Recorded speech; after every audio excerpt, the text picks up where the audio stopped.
So we had begun with the topic on international treaties and conventions on patents.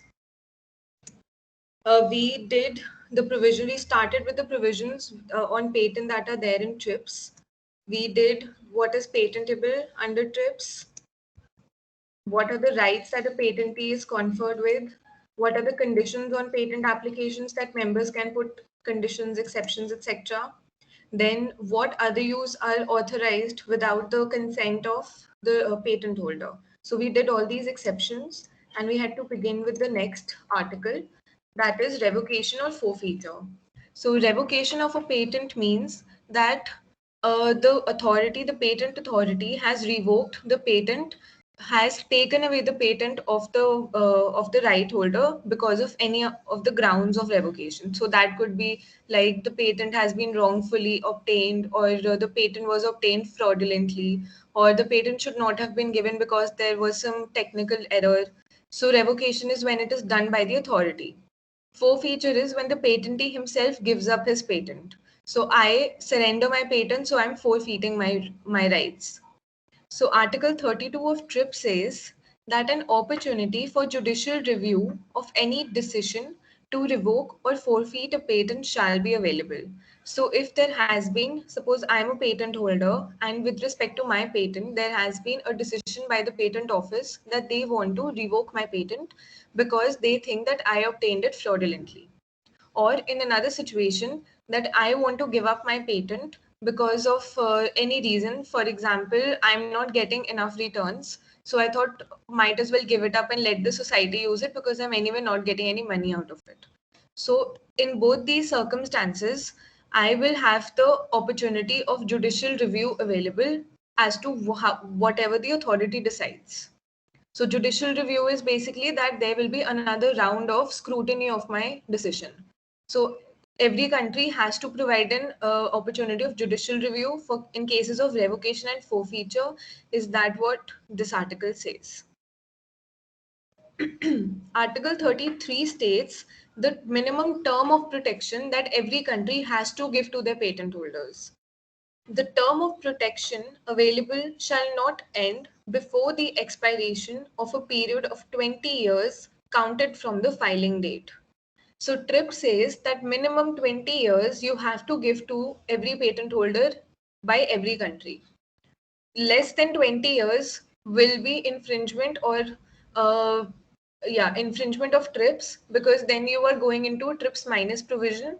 So I explained in the earlier classes that when you are adding on to a provision of TRIPS, you are allowed to do that, and that is called a TRIPS plus provision.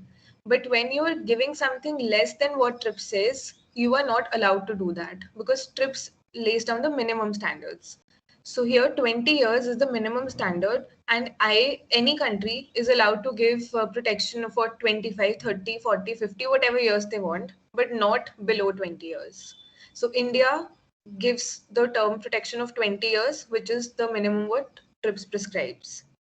Now this time period will be calculated from the date of filing of application, not from the date of grant of patent. So I file an application on, for example, today is 14th August 2021. I file it today, but I get it next year, July.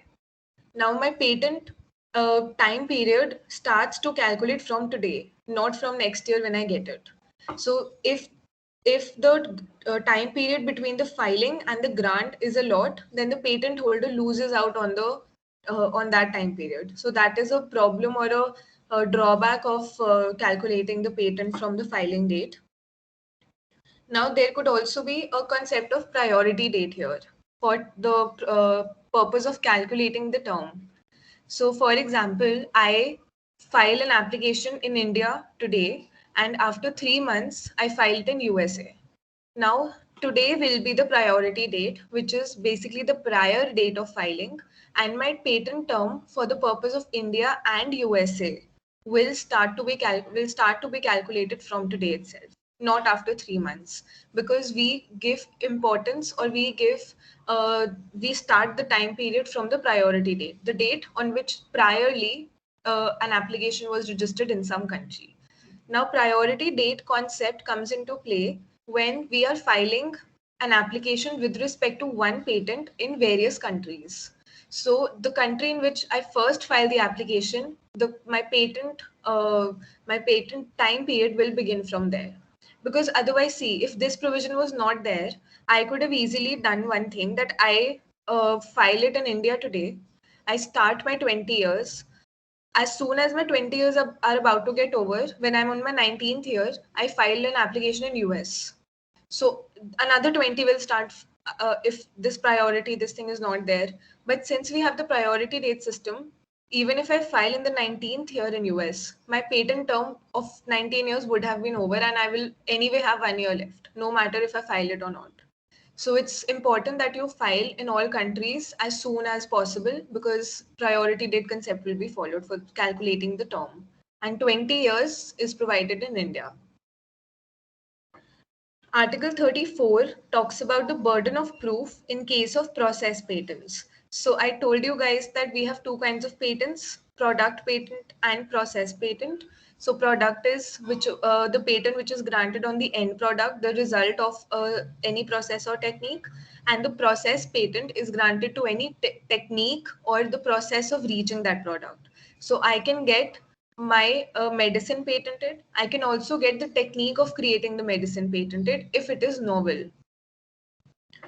For the purpose of civil proceedings, now this burden of proof article is provided only for evidentiary litigation purposes.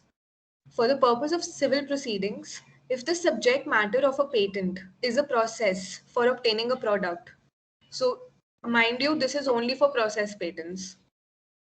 The judicial authorities shall have the authority to order the defendant to prove that the process to obtain an identical product is different from the patented process. So in case of process patents, the burden of proof will lie on the defendant. And this is a shall provision. The judicial authority shall have the authority to order. So this is a shall provision that in case of process patents, the defendant will prove that their process is different from the plaintiff's process, and that even though they have created an identical product, the defendant has not copied from the plaintiff. So the burden of proof on process patents lies on the defendant.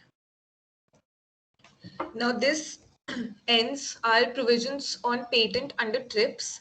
If there is any provision that is not clear, particularly for TRIPS, please ask me now so that we can move forward to the Paris Convention. So if you want me to rewind the PPT, I can do that. So you go through it once and ask me if there are doubts. So this was on patentable subject matter, which provides the minimum criteria of patentability that every country has to give, which provides us that there should be novelty, inventive step, and capable of industrial application. And they also say that there cannot be discrimination on the grounds of place of invention, field of technology, and whether products are locally produced or are imported. Then, on grounds of public order morality, to protect human plant life or to avoid serious prejudice to the environment, the members can provide exclusions from patentability. Then TRIPS gives certain examples what can be excluded, like diagnostic therapeutic methods of treatment of plants, animals. Like I gave the example of an X-ray machine. Then plants, animals can be excluded. Essentially, biological processes can be excluded, but microorganisms can be included. Now, this is a may provision, so these are just examples. It depends on the country whether they want to exclude these things or not. Then Article 28 provided us with what rights are conferred on a patent holder. So the patent holder can make, use, sell, import his product or process. So the first subsection talks of a product patent, and the second subsection talks about the process of the process patent, but the rights are the same. Then the patent owners also have the right to transfer their patent rights. So transfer of rights is there in all kinds of intellectual property rights. You can, in all IPRs, you can transfer your IPR, be it copyright, trademark, or patent designs, anything by way of license or assignment, or by total like transfer of ownership also. Article 29 talked about the conditions on patent applications, that the applicant has to disclose the invention sufficiently clear and complete, and they have to disclose the best mode of operating the invention. And you can also the members can also require the applicant to disclose information if he has applied in other countries. So they can be asked information regarding foreign applications. So these conditions you can put on the patent holder or the applicant when he's applying. So what all he has to include in his application, basically. This 29 provides us with that. Then 30 says that members can provide exceptions to rights that they grant. So if you are granting the right of grant of patent or novelty, then you can also say, even if it's novel, but if it's against public morality, we will not grant. So there is a right and then there is an exception to that right. So 30 says that members can provide exceptions.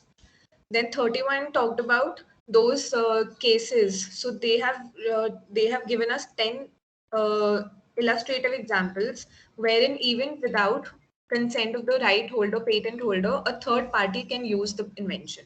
So what are the conditions of such use? There were 10 conditions which we did.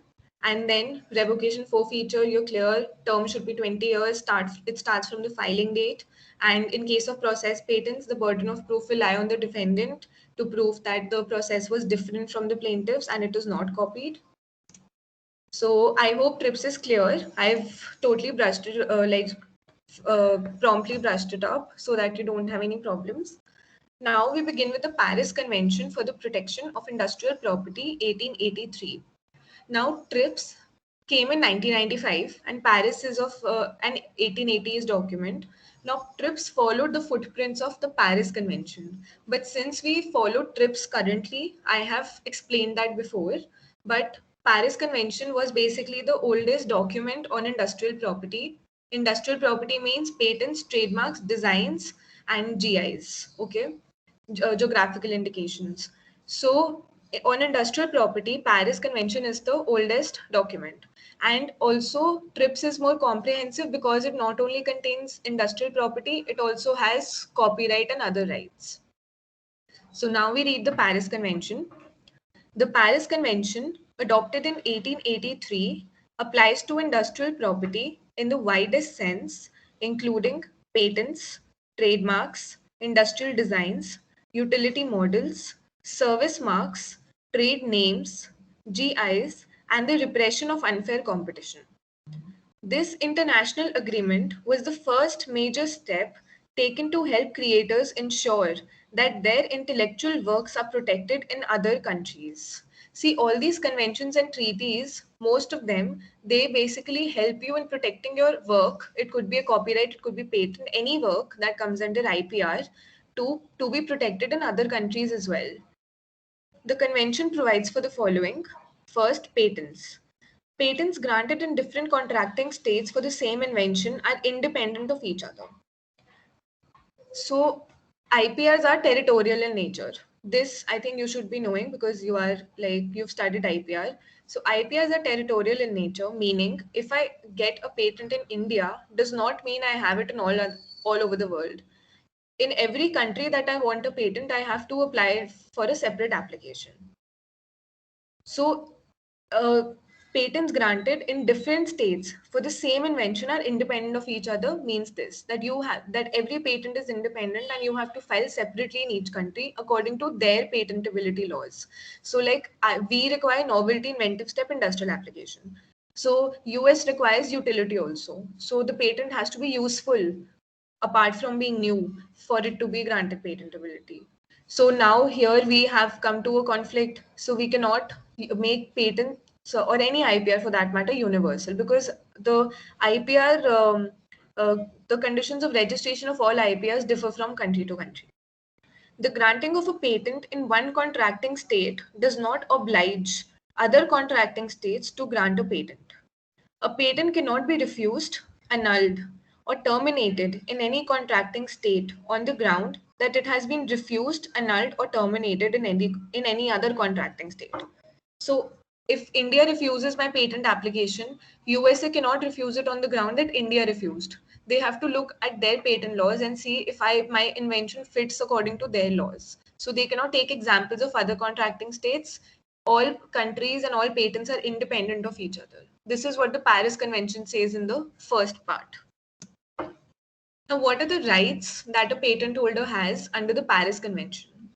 See, the Paris Convention is very big. So I have created bullet points out of the crux, and most of the provisions that we did under TRIPS, they are identical in the Paris Convention also. So if you've understood those articles that we did on TRIPS, then you assume that the Paris Convention also says the same things.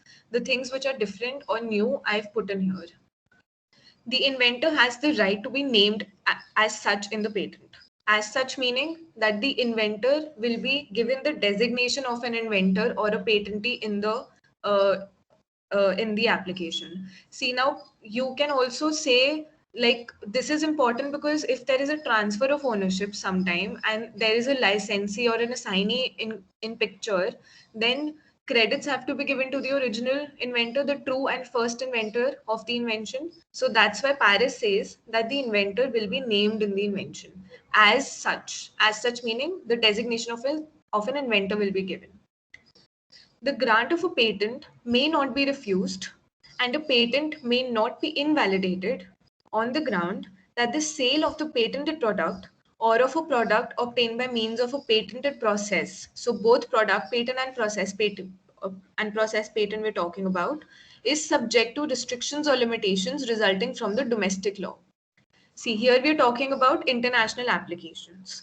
So they are saying that if there is a domestic law restriction on a patented invention or an application, the international application cannot be refused on that ground. See, this brings us to the point that patents granted in different countries are independent of each other. So the international regime has nothing to do with domestic laws.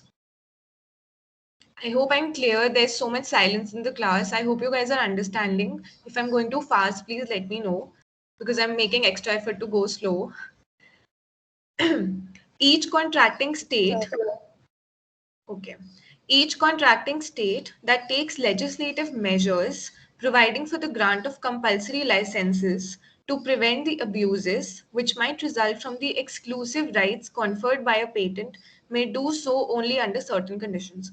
Basically, I explained to you guys what a compulsory license is, right? From with the example of that drug and the pandemic. So there has been a pandemic, and the medicine, the owner of the patented medicine is not selling it at affordable prices or something, and so a third party can apply to the government for a compulsory license. That we've tried to obtain a voluntary license, but the patent holder is not giving it. So we want a compulsory license to sell the medicine at an affordable price to make it available to the public at a larger scale. So here they are saying that to provide measures or to provide provisions on compulsory license, the contracting state can do so only after putting certain conditions. So compulsory license cannot be open for all to be applied. There have to be conditions or steps which are to be followed, and if the invention or the circumstance falls under those conditions, can a compulsory license be granted? Otherwise, there is no point of giving patent rights, because then any third party who might have a grudge against you or who might just want to use your invention without paying a lot of money, so they can apply for a compulsory license. So it is important that certain conditions are put, and those conditions are only with the respect to public interest. So only if your invention is not fulfilling the needs of society or the public interest aspect is missing, can a compulsory license be granted. So is this clear? Is the Paris Convention clear till now? Are there doubts? So all other provisions on patents that are provided in the Paris Convention are same as TRIPS. So if you've understood TRIPS, you can put all the provisions in Paris also. You need not remember the article numbers. So I've not put article numbers here. For TRIPS, you have to remember. So I've put in the numbers. Now the next treaty we come to is the PLT, the Patent Law Treaty. The Patent Law Treaty was adopted in 2000 with the aim of harmonizing and streamlining formal procedures with respect to national and regional patent applications and patents and making such procedures more user friendly. Now, and patents is added by mistake, so just remove it. I'll remove it. So basically, what PLT does is it harmonizes and streamlines the procedural aspect of patent application. So now here, they are not talking about what can be patented and what cannot be patented, etc. They are making the procedure of filing patent applications harmonized and streamlined. They work at the national and regional level, not at the international level. So in the second line, I've written national and regional patent applications. That means within the domestic laws. With the significant exception of filing date requirements, the PLT provides the maximum sets of requirements the office of the contracting party may apply. So PLT lays down. So when I started with this thing, one second.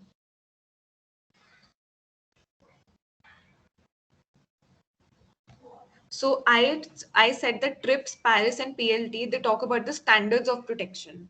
They are not talking about the procedural aspect as such. They are laying down the standards of protection.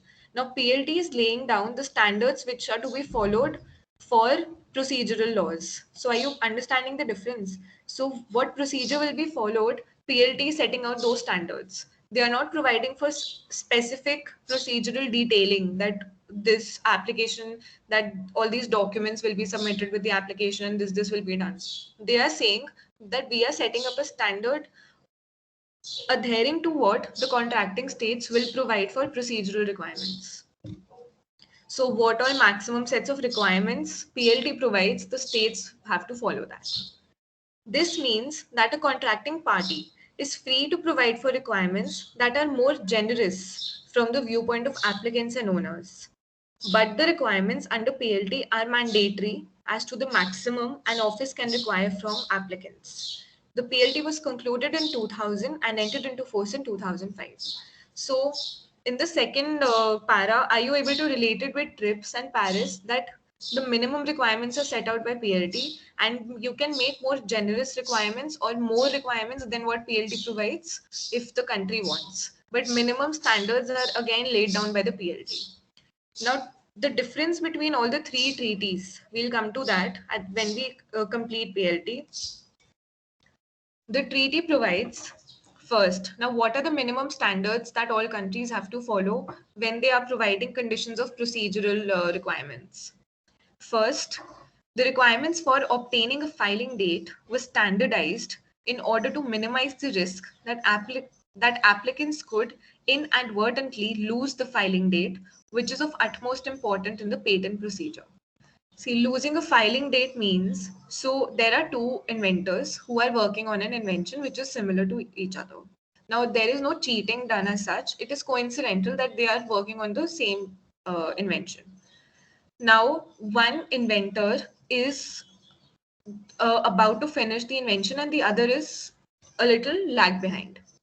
Now, here both the inventors want the patent application date, the prior date of patent application, because whoever files first becomes the owner. So, because if A files first and B files later, then B's application will be rejected because then it won't be novel. Right now, both are unapplied applications, unapplied inventions. So both are valid. So whoever files first is important, will get the patent. So PLT says that the members will lay down certain conditions or requirements wherein there will be a standardized or a uniform procedure of deciding the filing date in such cases. Because to avoid the risk that the applicant could lose the filing date. So this talks about those kinds of cases. Second point, a set of formal requirements for national and regional applications was standardized by incorporating into the PLT the requirements relating to form or content of international applications, including the contents of the PCT is the Patent Cooperation Treaty, and it will be covered later because this talks about the procedural requirements. So let's not get into this right now because PCT you have to know before understanding this point. So we'll come back to this point when we do PCT.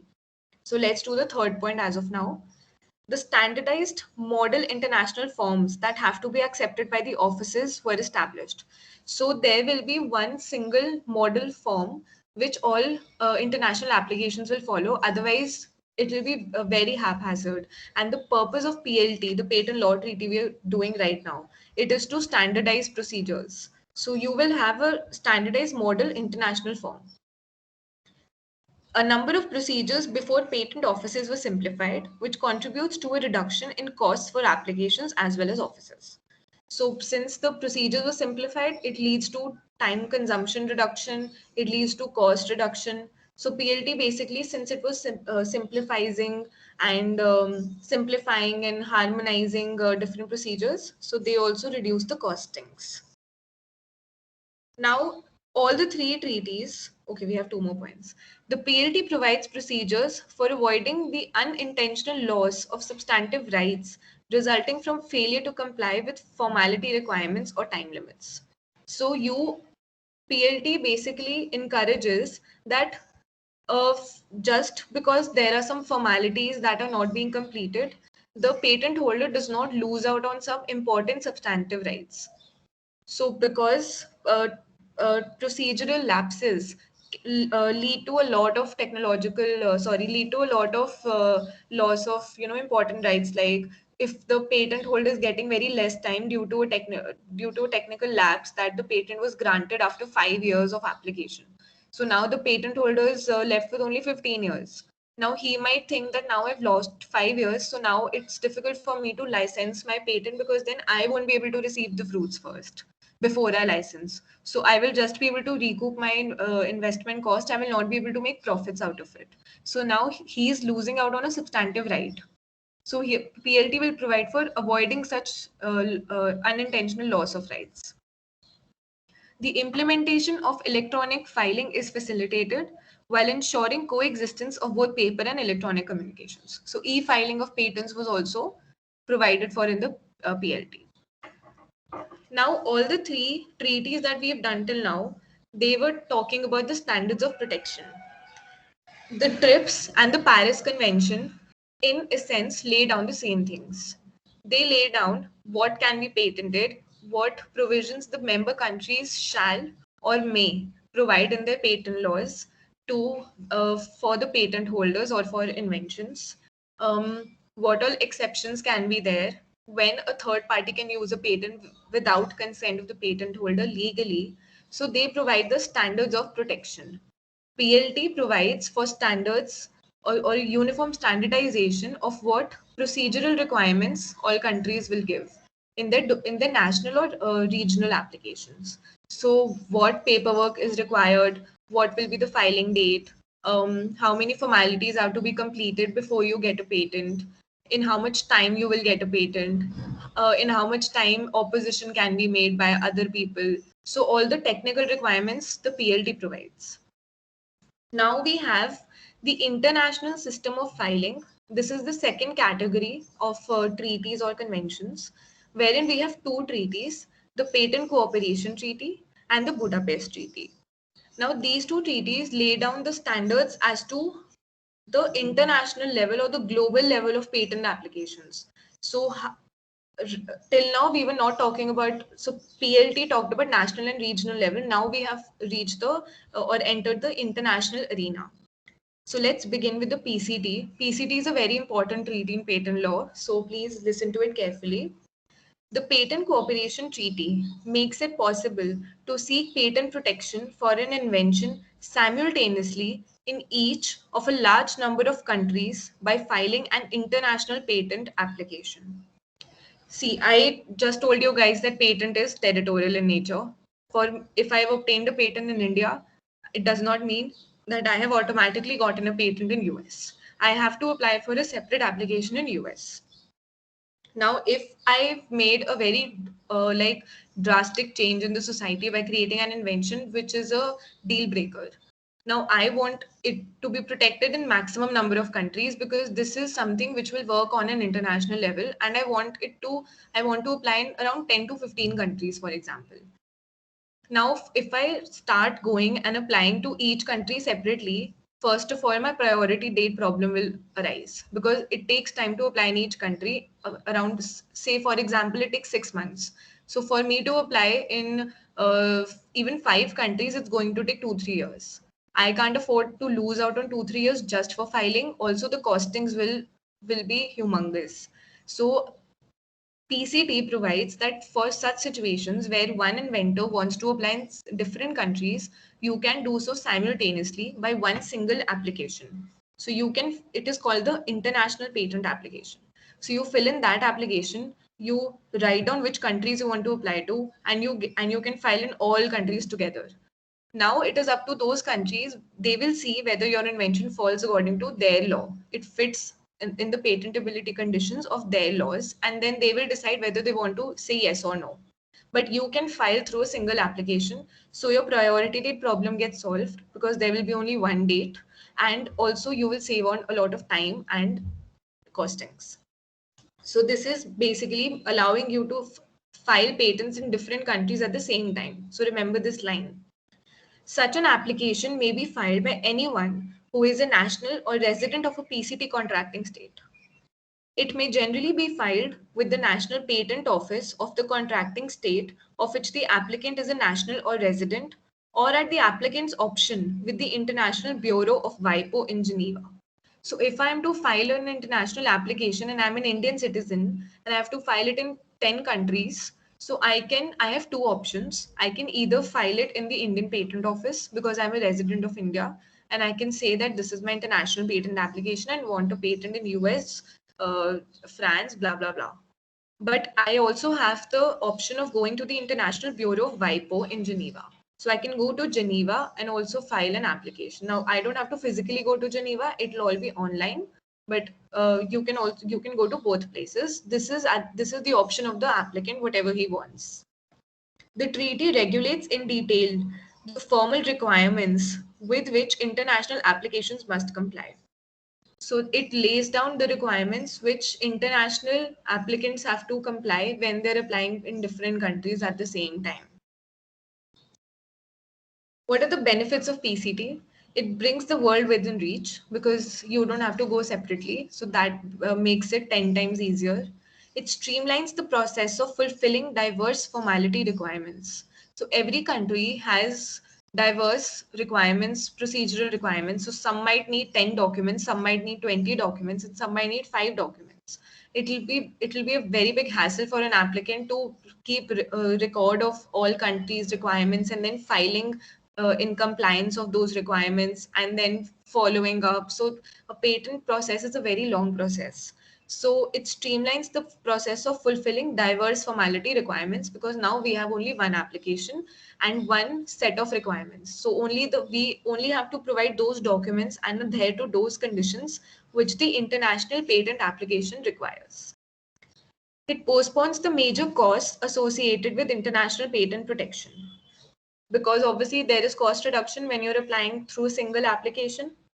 It provides a strong basis for patenting decisions and is used by the world's major corporations, research institutions, and universities in seeking international patent protection. Obviously, because everybody will prefer PCT, why would anybody waste extra money and time in going separately to all countries? Did you understand PCT, everyone? Is there any doubt in PCT?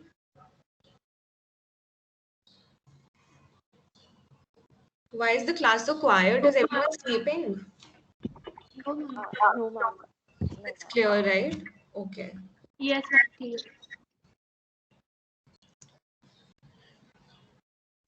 Now, the Budapest Treaty, it talks about microorganisms. Okay, so it says international recognition on the deposit of microorganisms for the purposes of patent procedure. It was adopted in 1977 and it concerns a specific topic on international patent process, microorganisms. All the states which are party to the treaty are obliged to recognize microorganisms deposited as a part of the patent procedure, irrespective of where the depository authority is located. In practice, this means that the requirement to submit microorganisms to each and every national authority in patent protection in which patent protection is sought no longer exists. Disclosure of the invention is a requirement for the grant of patents. Normally, an invention, this treaty relates basically when you want to get a microorganism patented. Disclosure of the invention is a requirement for the grant of patents. Normally, an invention is disclosed by means of a written description that I told you about, that you have to make a full and final disclosure. Where an invention involves a microorganism or the use of a microorganism, disclosure is not possible in writing, but can only be effected by the deposit with a specialized institution of a sample of the microorganism. So depositing a microorganism means you provide a sample of the microorganism, because it is not possible for everything to be reduced to writing. In practice, the term microorganism is interpreted in a broad sense, covering biological material, the deposit of which is necessary for the purpose of disclosure, in particular regarding inventions relating to food and pharmaceutical fields. So basically, when you're talking about the term microorganism, it covers all the biological material that the patent applicant will be submitting to the patent office or to any like lab or whatever is assigned for the purpose. And this is specially required in case of food and pharmaceutical fields, because such fields are so scientific and technical that it is not possible to reduce everything in writing. So the Budapest Treaty provides that you can deposit microorganisms or certain biological elements which are necessary for disclosure. So you need not provide the disclosure in writing. You can submit samples. So basically, it's technically designed for microorganisms.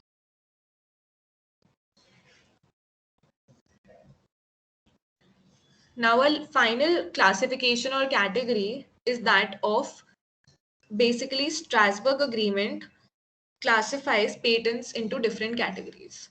So this is called the International Patent Classification, also IPC as we call it. Now, Strasbourg Agreement concerning the International Patent Classification is the name of the treaty. The Strasbourg Agreement establishes the International Patent Classification, IPC, which divides technology into 8 sections with approximately 80,000 subdivisions. And I've provided links of the IPC, so we'll go through all categories so that you get clarity. This is also a separate topic in your syllabus. So apart from treaties, there is a separate unit, I think, which talks about international patent classification, which is already covered in treaties. So I don't know why the syllabus provided for another unit for it, because internationally there is only one classification, which is there in Strasbourg. So that unit is basically already covered in the second unit. So we'll see what to do there. Um, Classification is indispensable for the retrieval of patent documents in search for prior art. See, prior art, I explained to you guys, means prior existing technology in the market. So when a patent office is looking at 2 inventions and deciding whether the second invention is like deserves to be patented, they will look at the prior art. They will see what are the existing technologies in the market and whether any technology is similar to the current invention. Now, to search for prior art, to look at what technologies exist in the market and whether any technology is similar to the current invention, there is important that technologies are divided into certain categories. It could be like cement industry, pharmaceutical, because if everything is jumbled up, it is impossible to find prior art. So when you have a category or a streamlined process, that these categories have these patents or this prior art, it will be easier to search for prior art and determine the novelty of the current invention. Such retrieval is needed by a patent issuing authority, potential inventors, research and development units, and others concerned with the application or development of technology. Now, this categorization is not only required by the patent offices, they're also required for potential inventors. So if I want to create, for example, a new variety of a fan, now I will have to search for prior art whether there exists such a fan technology which I'm going to make. For me to search for prior art also requires categorization, otherwise I'll be confused between thousands and lakhs and crores of inventions. It is also required by R&D units, research and development units. It is also required by every person who is concerned with development of technology. It is a regularly updated international system for classifying inventions in patent applications in all fields of technology, allowing more efficient searching and retrieval of patent information. So it's regularly updated according to whatever new things are coming in the market. They keep updating the IPC, and therefore they make searching more efficient. The appropriate IPC symbols are indicated on patent documents. So basically, whatever IPC, whatever categorization your invention belongs to, its symbol is put on your document. The appropriate symbols are allotted by the National or Regional Industrial Property Office, and that publishes the patent document. For PCT applications, IPC symbols are allotted by the International Searching Authority. See, so for national or domestic applications, if there is a classification, so the national office, for example, Indian Patent Office will tell you that this is the symbol. So for example, my my invention is a medicine. So they will put the pharmaceutical symbol on my application. Now, if my application is going through PCT, meaning if it is an international application and it is going to many countries, then the International Searching Authority will provide for the symbol. Classification is indispensable for the retrieval of patent documents in the search for prior art. This is repeated. I've already written this para. In order to keep the IPC up to date, it is continuously revised and a new edition enters into force each year on January 1. The revision of the IPC is carried out by the IPC Committee of Experts set up under the agreement. Agreement meaning the Strasbourg Agreement. All states party to the agreement are members of the Committee of Experts. So there is one representative from each country, which is included in the Committee of Experts to maintain transparency and fairness. The agreement, commonly referred to as the IPC agreement, was concluded in 1971 and amended in 1979. It is open to states party to the Paris Convention. Instruments of ratification must be deposited with the Director General of WIPO. Now we see at the IPC in detail. This basically is the international patent classification that is provided in your syllabus also in the separate unit. So this is that topic. The International Patent Classification or IPC, which was established by the Strasbourg Agreement 1971, provides for a hierarchical system of language, independent symbols for the classification of patents, and utility models according to the different areas of technology to which they pertain. A new version of IPC enters into force each year on Jan 1st.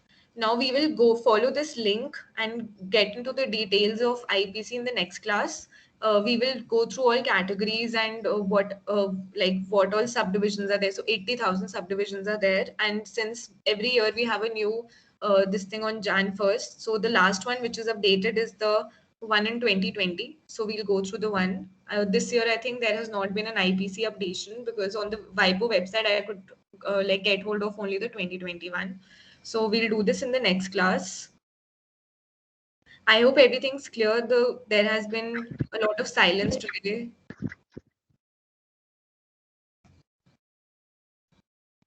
Okay, class, then I'll see you on Monday.